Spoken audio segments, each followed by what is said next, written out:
Hello, my fellow Americans. 'Tis I, the Rumpled One. Hope you had a good Halloween, November 1. Where did the year go? Down to the last 2 months here. Oh, there goes my phone. It's telling me that I got to go teach fitness class in an hour. So anyway, um, you know, I've talked about social media being antisocial before, and we got all this crazy stuff like November 4, all these riots are supposed to happen, and Trump, all this Russia stuff, and Hillary, all this Russia stuff. But what I really want to get to, my fellow Americans, is why do you feel the need to comment on Facebook? I want you to ponder that for a moment or two. Because I posted something on my Facebook wall. I think I had, it's like shared on my timeline. And people that I know, and I know these people, but some of them don't know each other. And they are just going at it like crazy. The people who like Trump, the people who hate Trump, all this name calling, and just, I mean, if they were in the same room, I'd be expecting to see a fist fight. I mean, it's a Facebook post. You don't have to comment. If you don't like it, you can scroll by. Because the thing is, the chance that you are going to convince somebody to your way of thinking, if they're not already there, I think Vegas would probably put that somewhere like the rock in the hard place and a snowball's chance in hell. So what makes you so compelled to do it? I mean, I'll put out maybe a 1 or 2 sentence comment sometimes, only to make a point, and hopefully maybe they can see there's 2 sides to the story. Not to convince them, but just to show there's another way of looking at it. There was a picture of this soldier in uniform and Kaepernick on his knee. And they're saying, one's a hero, one's a zero, or something like that. And I said, each one is a hero in his own right. You put on the uniform and you quote unquote serve your country, you do the patriotic thing. In a way, that's easy to do.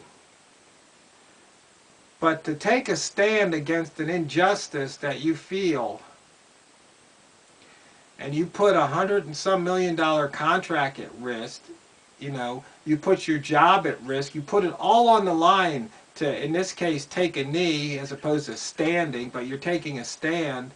You're letting people know that, hey, this is important to me. This is so important that I'm willing to be on national TV, worldwide TV, and risk ridicule, risk, the hatred.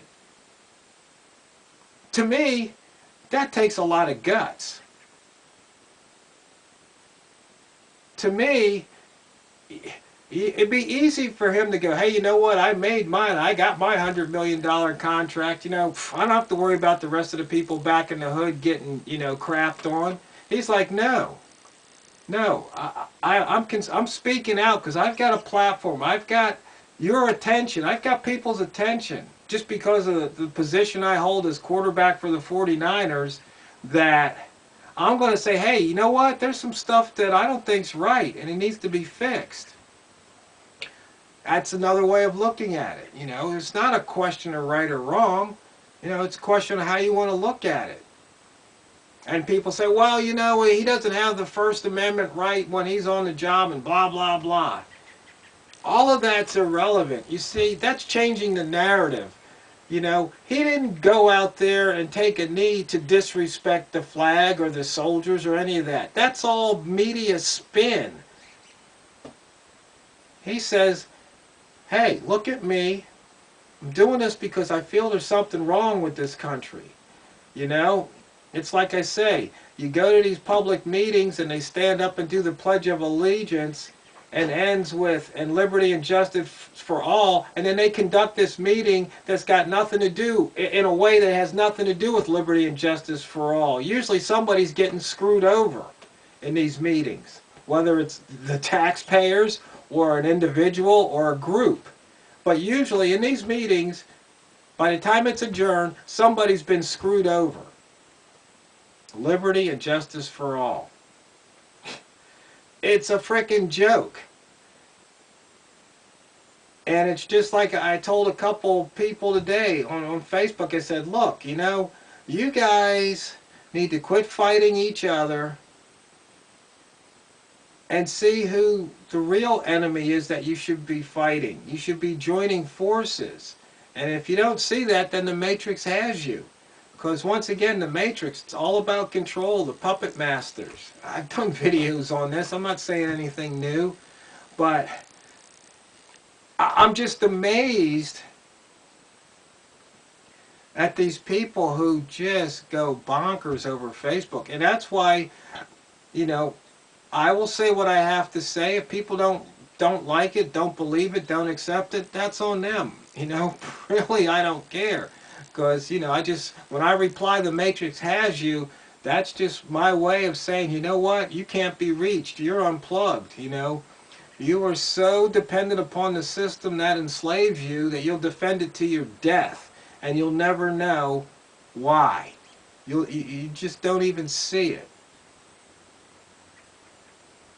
So, as always, my fellow Americans, wake up and smell the hypocrisy.